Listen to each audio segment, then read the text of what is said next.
Hello दोस्तों, तो कैसे हो सारे के सारे। वेलकम है आपका हमारे चैनल दिव्यांशु कौशिक में। और आज हम करने वाले हैं माइक्रो इकोनॉमिक्स का चैप्टर नंबर 2, जिसका नाम है आपका central problem of the economy. तो आगे बढ़ने से पहले मैं आप सभी से एक रिक्वेस्ट करना चाहता हूँ, प्लीज़ हमारा ये चैनल बिल्कुल नया है, तो आपके सपोर्ट की इस चैनल को बहुत ज़रूरत है। तो प्लीज़ सब सब्सक्राइब कर लें और अपने सारे फ्रेंड्स को भेजें, जो भी कॉमर्स में हैं, क्लास 11th में हैं, सबको भेजो इस वीडियो को। भले ही वो आपका ट्यूशन का ग्रुप हो, स्कूल का ग्रुप हो, हर जगह शेयर करो। बस आपसे यही मुझे चाहिए, ठीक। बाकी मैं आपके लिए लास्ट तक खड़ा हूँ। आपको यहाँ पूरा कोर्स कराऊंगा मैं, अकाउंटेंसी, बिजनेस स्टडीज़, इकोनॉमिक्स, पूरा का पूरा कोर्स। बस आप सपोर्ट करें, बाकी मैं मेहनत के लिए पूरा तैयार हूँ। आपके लिए मैं खुद हैंड रिटन नोट्स बना रहा हूँ रोज़, और आपके लिए रोज़ वीडियो आ रही है, रोज़ अब हमारी वीडियो आया करेगी। तो प्लीज़ सपोर्ट करें हमें। तो अब बिना किसी टाइम वेस्ट के स्टार्ट करते हैं आज का लेक्चर। तो सेंट्रल प्रॉब्लम क्या होता है? प्रॉब्लम मतलब क्या होता है? प्रॉब्लम मतलब होता है हमारा समस्याएं, समस्या। इकोनॉमी में क्या समस्या है? और सेंट्रल मतलब होता है पूरे देश की, ठीक। तो पूरे देश की इकोनॉमी में क्या समस्याएं हैं ऐसी। तो पहले हम प्रॉब्लम देख लेते हैं, इकोनॉमी में क्या प्रॉब्लम होती है, ठीक। तो a main problem of the economy that human wants are unlimited. एक मेन प्रॉब्लम क्या है इकोनॉमी की, कि ह्यूमन वांट्स हैं अनलिमिटेड। ह्यूमन की चाहते बहुत ज़्यादा हैं, अनलिमिटेड सोचता है कि भाई मेरे पास ये भी हो, वो भी हो, और मैं ये भी कर लूँ, वो भी कर लूँ। लेकिन रिसोर्सेज क्या हैं हमारे, लिमिटेड हैं। But resources to satisfy those wants are limited. Resources उन वांट्स को सेटिस्फाई करने के लिए बहुत ज़्यादा लिमिटेड है। अब बिल्कुल जिस पे बहुत पैसा है वो भी ये सोचता है मेरे पास और आ जाए, और आ जाए, ठीक है। लेकिन रिसोर्सेज क्या है हमारे, लिमिटेड। पैसा हमारा लिमिटेड है, अनलिमिटेड किसी पे नहीं है कि हाँ भाई मुझ पे अनलिमिटेड है। ऐसा कोई व्यक्ति नहीं है जिस पे कि कोई भी चीज़ अनलिमिटेड हो, क्योंकि रिसोर्सेज क्या है, लिमिटेड हैं। और अगर लिमिटेड भी हैं और उसके अल्टरनेटिव यूजेस भी हैं, and they have alternative uses. जैसे कि वाटर हो गया, वाटर हमारा रिसोर्स है, एक अनलिमिटेड नहीं है, ठीक, वो भी लिमिटेड है। और वाटर के बहुत सारे यूजेस हैं, आपको खुद पता है। वाटर से हमारे ड्रिंकिंग में यूज़ आता है, बाथिंग, कुकिंग, हर जगह यूज़ होता है वाटर। तो वाटर के भी अल्टरनेटिव यूजेस, जैसे लैंड हो गया, लैंड हमारा लिमिटेड है और उसके अल्टरनेटिव यूजेस भी हैं।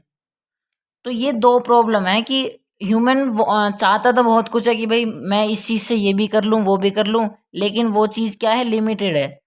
तो यही अब देखते हैं हम इकोनॉमिक प्रॉब्लम क्या है। इकोनॉमिक प्रॉब्लम, इकोनॉमिक में हमारी दो प्रॉब्लम है सबसे बड़ी। कि पहला है प्रॉब्लम ऑफ चॉइस, कि हम कौन सा अल्टरनेटिव चूज करें। अभी हमने पढ़ा कि रिसोर्सेज के अल्टरनेटिव यूजेस होते हैं, तो उन यूजेस में कौन सा यूज हम चूज करें। लैंड से हम क्रॉप भी उगा सकते हैं, लैंड से हम फैक्ट्री भी बिल्ड कर सकते हैं, लैंड से हम स्कूल कॉलेज कुछ भी खोल सकते हैं। लेकिन हमें क्या चूज करना है, ये पहचानना भी एक इकोनॉमिक प्रॉब्लम है, ठीक। और दूसरा है स्कैरसिटी, उस चीज की कमी भी है, लैंड की कमी भी है हमारे पास। जो हम रिसोर्सेज मतलब जो अल्टरनेटिव यूज भी करने वाले हैं, उसकी हमारे पास कमी भी है। तो ये दोनों एक इकोनॉमिक प्रॉब्लम है किसी भी एक इकोनॉमी में, ठीक। कि पहला क्या है, प्रॉब्लम ऑफ चॉइस, कौन से अल्टरनेटिव यूज करें, ठीक। दूसरा क्या है, स्कैरसिटी, कि उस चीज की कमी भी है, तो कैसे उसे चूज करें, ठीक।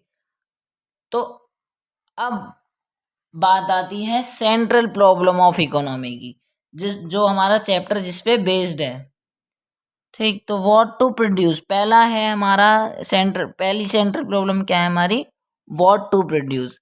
मतलब हम क्या प्रोड्यूस करें, क्या चीज़ बनाएं। अगर हमारा बिजनेस है तो हम क्या बनाएं, पहला क्वेश्चन तो यही उठता है कि हम क्या चीज़ बनाएं, व्हाट टू प्रोड्यूस। अगला है हमारा हाउ टू प्रोड्यूस। अब हमने सोच लिया कि भाई हमें ये बनाना है, तो अगला क्या है कि कैसे बनाए भाई, हाउ टू प्रोड्यूस। उससे अगला है and for whom to produce, और किसके लिए बनाए, हमारा यूजर कौन होगा उस प्रोडक्ट का। ठीक, तो आइए डिटेल में पढ़ते हैं अब। तो सबसे पहला सेंट्रल प्रॉब्लम है हमारा व्हाट टू प्रोड्यूस। तो the first central problem in every economy is what goods and services are to be produce in what quantity. सबसे पहली सेंट्रल प्रॉब्लम है किसी भी इकोनॉमी में कि क्या गुड्स एंड सर्विसेज बनाए हम और कितनी क्वांटिटी में बनाए। हम क्या मतलब क्या चीज़ प्रोड्यूस करें हम, पहला तो यही हमारा प्रॉब्लम है। ठीक, और वो कितनी क्वांटिटी में प्रोड्यूस करें, ये ही सबसे पहली सेंट्रल प्रॉब्लम है हमारे इकोनॉमी में। क्योंकि ये प्रॉब्लम क्यों उठती है, क्योंकि क्या चीज़ बनाए, क्योंकि रिसोर्सेज हमारे लिमिटेड हैं। बहुत सोच समझ के हमें रिसोर्सेज का यूज़ करना है ताकि हम प्रोडक्टिविटी बढ़ा सकें अपनी। मान लेता हूँ मैं दो चीज़ उगा रहा हूँ, मैं फार्मर हूँ एक, मान लेता हूँ मैं, और मेरे पास लैंड है कोई एक लिमिटेड। ठीक, तो अब मैं ये एज्यूम कर लेता हूँ कि मैं दो चीज़ उगा रहा हूँ एक साथ, कि मैं आधा तो मान लो मैं आधे खेत में तो मैं राइस उगा रहा हूँ। ठीक, आधा खेत में मैं क्या उगा रहा हूँ, राइस, चावल, और आधे में मैं क्या उगा रहा हूँ, वीट, मतलब गेहूं उगा रहा हूँ आधे में, और आधे में उगा रहा हूँ मैं राइस। तो अगर मैं वीट का प्रोडक्शन ज़्यादा चाहता हूँ, अगर मैं वीट का प्रोडक्शन बढ़ाऊंगा तो मुझे वीट की खेती ज़्यादा करनी पड़ेगी, मतलब वीट को ज़्यादा पार्ट देना पड़ेगा, और वीट को ज़्यादा पार्ट दूंगा तो राइस का अपने आप कम हो जाएगा। तो वही लिखा है कि greater production of goods X must imply lower production of goods Y. अगर हम दो चीज़ में इंगेज्ड हैं, दो प्रोडक्ट में मैं इंगेज्ड हूँ, कोई एक बिजनेस इंगेज है दो प्रोडक्ट बनाने में एक साथ, तो उस पर लिमिटेड रिसोर्सेज हैं भाई, उन पर पैसा लिमिटेड है ना। मुझे यहाँ भी पैसा लगाना है, मुझे यहाँ भी पैसा लगाना है, बीज बोने हैं, इरिगेशन के फैसिलिटी, इंसेक्टिसाइड, पेस्टिसाइड, और भी बहुत चीज़ चाहिए। ठीक है, तो मुझ पे पैसा भी लिमिटेड है, और मैं पैसा इसमें लगाऊंगा, इसमें लगाऊंगा, इसमें ज़्यादा लगाऊंगा तो ये ज़्यादा उगेगी, तो ये तो ऑब्वियस सी बात है ये कम हो जाएगी। ठीक है, जब रिसोर्सेज ज़्यादातर इसमें लगाऊंगा तो मैं ये तो इसका फिर वो इम्प्लाई क्या करेगा कि भाई ये दूसरा प्रोडक्ट हमारा गिरेगा।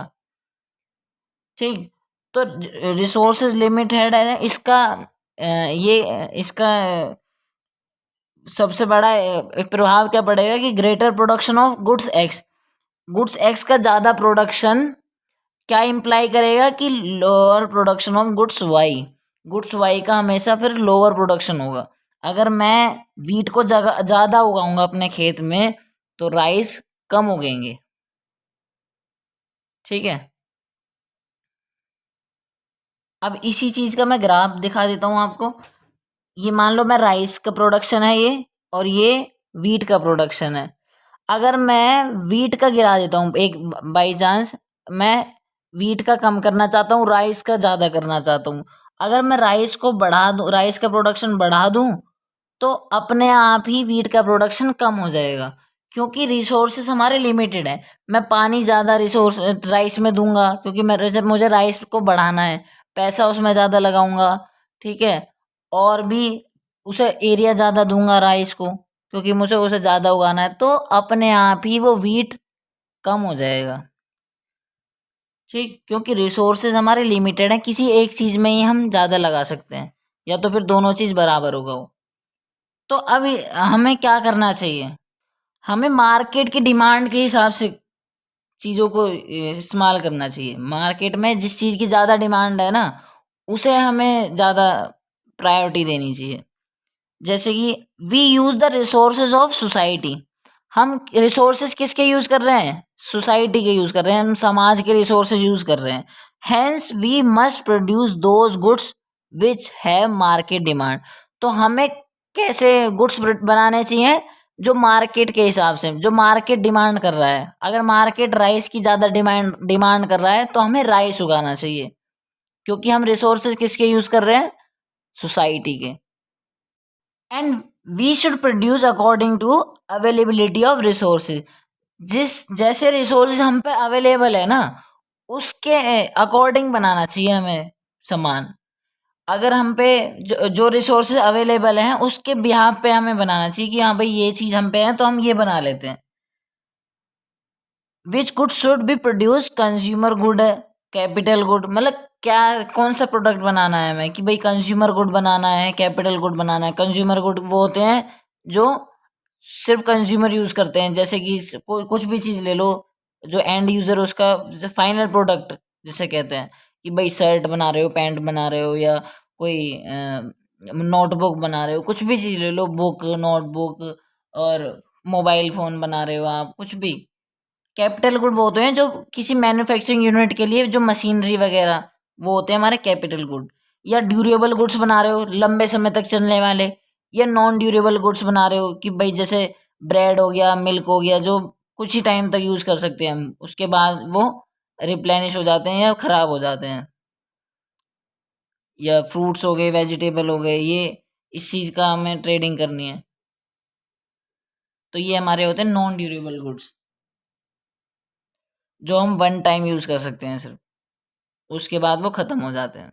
तो ये हमें पहचानना पड़ेगा कि हमें मार्केट में क्या डिमांड हो रही है, उसके उसके अकॉर्डिंग हमें बनाना पड़ेगा प्रोडक्ट।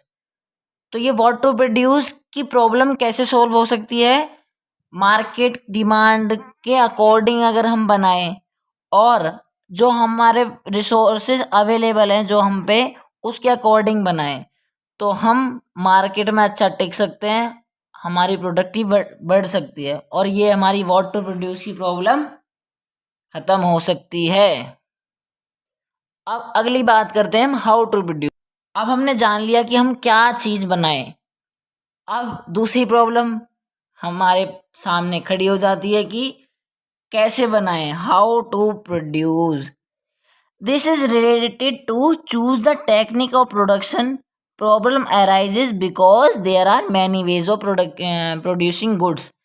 ये किससे रिलेटेड प्रॉब्लम है भाई, choose the technique of production, कि कौन सी टेक्निक हम चूज करें, प्रोडक्शन के लिए हम कौन सी टेक्निक चूज करें, क्योंकि there are many ways of producing goods, क्योंकि बहुत सारे वेज हैं जिससे हम अपने प्रोडक्ट को प्रोड्यूस कर सकते हैं, लेकिन हम कौन सा अपनाएं, कौन सी टेक्निक हमारे लिए बेनिफिशियल है, कौन सी हमारे लिए अच्छी है। तो टेक्निक होती है हमारी दो टाइप की, एक होता है लेबर इंटेंसिव टेक्निक, और दूसरा होता है कैपिटल इंटेंसिव। लेबर इंटेंसिव का नाम से पता पड़ रहा होगा, जिसमें लेबर ज़्यादा यूज़ हो, कैपिटल कम। कैपिटल का सीधा मतलब होता है मशीनरी द्वारा। ठीक, मान लो मेरा बिजनेस है और मुझे प्रोडक्शन के लिए टेक्निक पहचाननी है, ये हमारा सेंट्रल प्रॉब्लम है कि हाउ टू प्रोड्यूस, कैसे प्रोड्यूस करें, लेबर ज़्यादा यूज़ करें या मशीनरी ज़्यादा यूज़ करें। लेबर इंटेंसिव क्या होता है, जिसमें लेबर ज़्यादा यूज़ होते हैं, कैपिटल कम यूज़ होती है, मशीनरी कम यूज़ होती है। और कैपिटल इंटेंसिव क्या होता है, जिसमें लेबर कम यूज़ होते हैं, मशीनरी ज़्यादा यूज़ होती है। Use of labour is more than capital, use of capital is more than labour. ठीक, तो इसके फ़ायदे और नुकसान देखेंगे पहले हम, फिर हमें अपने हिसाब से पहचानना है कि हम पे क्या चीज़ जो हमारे अवेलेबल हैं, हम पे रिसोर्सेज, उसके अकॉर्डिंग पहचानना है कि हम कौन सी टेक्निक यूज़ करें। तो लेबर इंटेंसिव टेक्निक अगर यूज़ करते हैं तो एम्प्लॉयमेंट बढ़ेगा, खर्चा कम आएगा, लेस एक्सपेंसिव है क्योंकि वो। ठीक, और कैपिटल इंटेंसिव यूज़ करते हैं तो वो टाइम सेव करती है हमारा, और प्रोडक्टिविटी बढ़ाएगी। भाई जो काम लेबर 8 घंटे में करेगी, वो मशीनरी 1 मिनट में कर देगी, वो उतना प्रोडक्शन वो मशीनरी अकेले 1 मिनट में कर देगी, तो प्रोडक्टिविटी इंक्रीज होगी और टाइम भी सेव होगा। ठीक, और डीमेरिट क्या है, टाइम कंज्यूम करता है लेबर इंटेंसिव। मैंने अभी बताया कि जो काम मशीनरी 1 घंटे में कर देगी, वो लेबर 8 घंटे में करेगा, तो प्रोडक्शन तो ऐसे बहुत टाइम ले जाएगा, तो टाइम कंज्यूमिंग है। ठीक, और not much growth in economy, और इकोनॉमी में इतनी ग्रोथ नहीं होगी क्योंकि प्रोडक्शन कम हो रहा है, तो जीडीपी कम होगी, और जीडीपी कम होगी तो इकोनॉमी में ज़्यादा ग्रोथ नहीं होगी, ठीक। और इसके डीमेरिट क्या है, बहुत ज़्यादा एक्सपेंसिव है भाई, कैपिटल इंटेंसिव, मशीनरी बहुत बहुत बहुत महंगी आती हैं, ठीक। और उनके उसे रन करने के लिए बहुत ज़्यादा इलेक्ट्रिसिटी चाहिए या बहुत ज़्यादा फ्यूल चाहिए, तो ये एक तो बहुत एक्सपेंसिव है। और क्रिएट अनएम्प्लॉयमेंट, बेरोजगारी हो जाती है इससे भाई, जब लेबर के जगह तुम मशीनरी ले आओगे तो इकोनॉमी में हमारा क्या क्रिएट हो जाएगा, अनएम्प्लॉयमेंट, बेरोजगारी क्रिएट हो जाएगी इकोनॉमी में। तो अब ये हमारे हिसाब से अगर हम पे पैसा ज़्यादा है, ठीक, अंधा पैसा है, तो हम क्या यूज़ कर लेंगे, कैपिटल इंटेंसिव टेक्निक। हम पे पैसा ज़्यादा है तो हम प्रोडक्टिविटी बढ़ा सकते हैं अपनी, ठीक। हमें नहीं मतलब है अनएम्प्लॉयमेंट से, हमें नहीं, हमें तो अपने बिजनेस में मतलब है ना, ये तो सोचते हैं हम। अगर हम पे पैसा कम है या हम एम्प्लॉयमेंट क्रिएट करना चाहते हैं अपने इकोनॉमी में, तो हम क्या यूज़ करेंगे, लेबर इंटेंसिव टेक्निक। तो ये हमें पहचानना है हमारे लिए क्या चीज़ सूटेबल है। एक बार और यूज़ देख लेते हैं, this related to choose the technique. ये हमारे ये प्रॉब्लम किससे रिलेटेड है कि भाई कौन सी टेक्निक यूज करें हम, क्योंकि प्रोडक्शन के बहुत सारे वेज हैं, दो टाइप की टेक्निक होती है, labour intensive, capital intensive. Labour में ज़्यादा लेबर यूज होते हैं, मशीनरी कम यूज होती है। कैपिटल इंटेंसिव में लेबर कम यूज होते हैं, कैपिटल ज़्यादा यूज होती है। लेबर इंटेंसिव का फायदा क्या है, एम्प्लॉयमेंट ज़्यादा है, ठीक, लेबर काम करेंगे तो भाई उन्हें पैसा मिलेगा, तो बेरोजगारी कम होगी, ठीक। लेस एक्सपेंसिव है, एक्सपेंसिव कम है क्योंकि मशीनरी ज़्यादा यूज नहीं हो रही, मशीनरी लानी नहीं पड़ेगी महंगी महंगी, और उसके लिए ज़्यादा फ्यूल भी नहीं देना पड़ेगा। और डीमेरिट क्या है इसका, टाइम कंज्यूमिंग है बहुत, लेबर बहुत टाइम लगा देते हैं, जहाँ काम मशीनरी 2 मिनट में कर देगी वो लेबर बहुत टाइम ले जाएगा, तो टाइम कंज्यूमिंग है। और प्रोडक्शन ज़्यादा ज़्यादा नहीं हो पाएगा लेबर के द्वारा, मशीनरी 2 मिनट में प्रोड्यूस कर देती है, तो प्रोडक्शन ज़्यादा नहीं होगा तो जीडीपी नहीं ज़्यादा होगी, जीडीपी ज़्यादा नहीं होगी तो ग्रोथ नहीं होगी इकोनॉमी में, ठीक। और कैपिटल इंटेंसिव के मेरिट क्या है, बहुत टाइम सेव करता है, हमारा प्रोडक्शन बहुत जल्दी जल्दी करता है, तो टाइम बहुत सेव हो रहा है इससे। इंक्रीज प्रोडक्टिविटी, प्रोडक्टिव बहुत इंक्रीज हो रही है, ठीक, प्रोडक्शन बहुत जल्दी जल्दी हो रहा है। डीमेरिट क्या है, बहुत ज़्यादा एक्सपेंसिव है, बहुत ज़्यादा एक्सपेंसिव है क्योंकि उसके लिए मशीनरी के रन करने के लिए बहुत ज़्यादा फ्यूल चाहिए, बहुत ज़्यादा इलेक्ट्रिसिटी चाहिए, बहुत ज़्यादा पावर चाहिए, और मशीनरी आती भी बहुत महंगी महंगी है, और उसके लिए उसके रन करने के लिए भी लोग चाहिए। और क्रिएट अनएम्प्लॉयमेंट, अनएम्प्लॉयमेंट जहाँ जिस काम के लिए मैं 100 वर्कर चाहिए थे वो एक मशीनरी कर देती है, तो वो 100 लोग तो बेरोजगार हो गए ना। तो ये अब हमें पहचानना है कि हमें कौन सी टेक्निक यूज करनी है। अब आती है थर्ड टेक्निक, वो third problem, sorry, for whom to produce. अब हमें पहचानना है हम किसके लिए बनाएं, जो अपना प्रोडक्ट हम बना रहे हैं वो किस पर्सन के लिए बनाएं, कि हम हमारा यूजर कौन होगा, ठीक। तो this is the third problem of the economy, ये हमारी थर्ड सेंट्रल प्रॉब्लम है, which relate to distribution of output of income in the economy. जो किसके क्या रिलेट करती है, जो डिस्ट्रीब्यूशन है आउटपुट का, हमारी इनकम का, किसी पे इनकम ज़्यादा है, किसी की इनकम कम है, किसी पे पैसा ज़्यादा है, किसी पे कम है, तो हमें पहचानना है कि हमारा जो यूज़र है, जो हमारे प्रोडक्ट को यूज़ करेगा, उस पे पैसा ज़्यादा है या नहीं, या कम है, ठीक। अगर पैसा ज़्यादा है तो अच्छा सामान दो उन्हें, और कम पैसा मतलब प्राइस ज़्यादा रखो। अगर पैसा कम है तो प्राइस कम रखो, और क्वालिटी भले ही थोड़ी कम हो। अब आगे बात करते हैं, कोई नहीं, इमोशनल ना हो। Here we have to decide who is the consumer of our produce good. हमें यहाँ पे क्या डिसाइड करना है कि हमारा कंज्यूमर कौन होगा, हमने जो प्रोड्यूस करे हैं गुड्स, उसका कंज्यूमर कौन है। क्योंकि people, there are 2 sector under which people are group, they यहाँ 2 सेक्टर हैं जिसमें लोग ग्रुप्ड है, मतलब 2 टाइप के लोग हैं मार्केट में। एक तो रिच सेक्टर है हमारा, और एक है पुअर या मिडिल सेक्टर, या तो मिडिल सेक्टर और पुअर सेक्टर वो इसमें आ जाते हैं। दो टाइप के लोग हैं, एक तो जिन पे पैसा अंधा पैसा है, और पुअर और मिडिल सेक्टर जिन पे पैसा कम है, पैसे की तंगी है, हाथ तंग है, ठीक है। तो अब हमें ये पहचानना है कौन से जो हम प्रोड्यूस कर रहे हैं गुड्स, वो कौन से हमारे जो यूज़र होगा वो रिच सेक्टर का होगा या पुअर सेक्टर का होगा, या रिच सेक्टर के लिए हम कौन से प्रोडक्ट बनाएं और पुअर सेक्टर के लिए कौन से प्रोडक्ट बनाएं। So decision related to which goods should be produce for which sector is so difficult. अब हमें ये पहचानना बहुत मुश्किल हो जाएगा कि हम किस सेक्टर के लिए कौन सा गुड बनाएं, कौन सा सामान बनाएं हम रिच सेक्टर के लिए और कौन सा पुअर सेक्टर के लिए। तो ये पहचानना ही बहुत मुश्किल है। तो ये ही तीसरी प्रॉब्लम है हमारी, तीसरे सेंटर प्रॉब्लम यही है हमारी इकोनॉमी की, कि कैसे पहचाने कि भाई रिच सेक्टर वालों को क्या चाहिए और पुअर सेक्टर वालों को क्या चाहिए। अब हम सॉल्व करते हैं इस प्रॉब्लम को, दिक्कत क्या ले रहे हो आप। But a rational producer should produce quality product. Rational producer, rational मतलब होता है बुद्धिमान, क्या होता है, बुद्धिमान। पर बुद्धिमान प्रोड्यूसर, जो एक बुद्धिमान जिसमें बुद्धि है, वो क्या करेगा, उसे क्या करना है, वो क्वालिटी प्रोडक्ट बनाएगा हाई प्राइस पे, किसके लिए, रिच सेक्टर वालों के लिए। रिच सेक्टर को क्या चाहिए, क्वालिटी ज़्यादा चाहिए, भले ही प्राइस कुछ भी हो, क्योंकि उन पे अंधा पैसा है, प्राइस भले ही कुछ भी चार्ज करो पर उन्हें प्रोडक्ट में क्या चाहिए, क्वालिटी चाहिए। तो रेशनल प्रोड्यूसर क्या करेगा, rational producer produce quality product at high price for rich people. जो अमीर व्यक्ति हैं उनके लिए क्वालिटी प्रोडक्ट बनाएगा, भले ही हाई प्राइस पे हो, ठीक। And producer should produce low quality product at reasonable price. और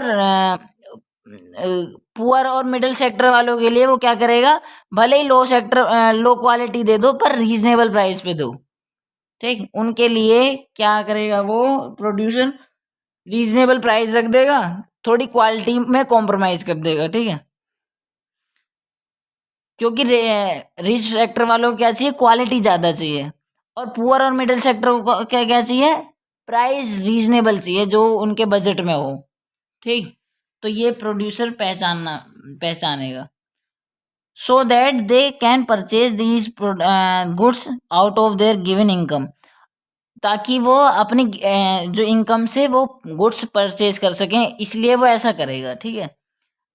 पुअर वालों को क्या करेगा, रीजनेबल प्राइस पे देगा, भले ही क्वालिटी थोड़ी कम हो, लो क्वालिटी हो भले ही, और रिच सेक्टर वालों को प्राइस खूब देगा लेकिन क्वालिटी भी भरपूर देगा, क्योंकि उन्हें पैसे की तंगी नहीं है उन पे, ठीक है। तो मार्केट के हिसाब से, मार्केट के अकॉर्डिंग अगर प्रोड्यूस करोगे तो प्रॉब्लम नहीं आएगी, ठीक। अब हम बात करते हैं थ्री टाइप ऑफ इकोनॉमी। हमारी इकोनॉमी तीन टाइप की है। पहला है हमने मार्केट इकोनॉमी, ये मैंने डिटेल में पढ़ा रखा है अपनी पहली वीडियोस में। तो इंट्रोडक्शन टू माइक्रो इकोनॉमिक्स की जिसने वीडियो नहीं देखी वो जाके देख लेना, डिटेल में है ये। अभी मैं ऊपर ऊपर से बता देता हूँ। मार्केट इकोनॉमी क्या होता है, इसे फ्री इकोनॉमी भी कहा जाता है। मार्केट इकोनॉमी में सिर्फ प्रोड्यूसर डिसीजन लेता है, सारे decision, what to produce, how to produce, whom to produce, ये सारे डिसीजन कौन लेता है, प्रोड्यूसर।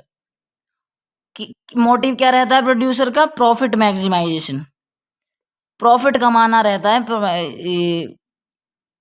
प्रोड्यूसर का मोटिव क्या रहता है, प्रॉफिट कमाना, ज़्यादा से ज़्यादा प्रॉफिट कमाना मार्केट से। दूसरा है central planned economy. Central planned economy मतलब इसमें कंट्रोल किसका रहता है, गवर्नमेंट का। किसका कंट्रोल रहता है, गवर्नमेंट का। और गवर्नमेंट क्या चाहती है, गवर्नमेंट प्रॉफिट कमाना नहीं चाहती, गवर्नमेंट करना चाहती है हमारा वेलफेयर। गवर्नमेंट हमारे इकोनॉमी का क्या करना चाहिए, चाहती है वेलफेयर करना चाहती है, इसलिए हमें सब्सिडी प्रोवाइड करती है, और इसीलिए हमें और चीज़ें प्रोवाइड करती है बहुत कम रीजनेबल प्राइस पे, भले ही वो गवर्नमेंट अपने लॉस पे हो, ठीक। तो सेंट्रल प्लान्ड इकोनॉमी में decision related to what to produce, how to produce and for whom to produce are taken by the government with the objective of social welfare. और मिक्स्ड इकोनॉमी, जैसे नाम से पता पड़ रहा है, ये होता है मिक्स्ड। प्रोड्यूसर, प्राइवेट प्रोड्यूसर और गवर्नमेंट दोनों इसमें इन्वॉल्व रहते हैं। मतलब ये इन दोनों का मिक्सअप है मिक्स्ड इकोनॉमी। मिक्स्ड इकोनॉमी क्या है? The decision related to what to produce, how to produce and for whom to produce are taken by the producer and as well as government with the objective of profit maximization and also as well as social welfare। Producer और government यहाँ दोनों mix रहती है, ठीक है, दोनों decision लेंगे और प्रोड्यूसर क्या चाहेगा? प्रॉफिट मैक्सिमाइजेशन चाहेगा और गवर्नमेंट क्या चाहेगी? सोशल वेलफेयर चाहेगी, ठीक। तो यहाँ पे सोशल वेलफेयर और प्रॉफिट मैक्सिमाइजेशन दोनों होता है, इसलिए इंडिया कौन सी इकोनॉमी अपनाती है? मिक्स्ड इकोनॉमी अपनाती है। मार्केट इकोनॉमी क्या तो होता है, एक बार और पढ़ लेते हैं, जिसमें सारे डिसीजन प्राइवेट प्रोड्यूसर लेता है प्रॉफिट कमाने के लिए, ठीक। और सेंट्रल प्लान्ड इकोनॉमी क्या होता है? जिसमें सारे डिसीजन गवर्नमेंट लेती है for the welfare of the society. और थर्ड होता है मिक्स्ड इकोनॉमी, जिसमें दोनों मिक्स करके अपना डिसीजन लेते हैं मार्केट के बिहाफ पर और with the objective of profit maximisation as well as welfare of the society. अब इस लेक्चर को यहीं ख़त्म करते हैं। तो प्लीज़ इस वीडियो को लाइक करें, कमेंट करें, शेयर करें अपने दोस्तों के साथ, क्योंकि आपके लिए मैं बहुत मेहनत कर रहा हूँ। प्लीज़ आपका सपोर्ट चाहिए शुरुआत में मुझे। So please keep sharing. Thank you, bye bye.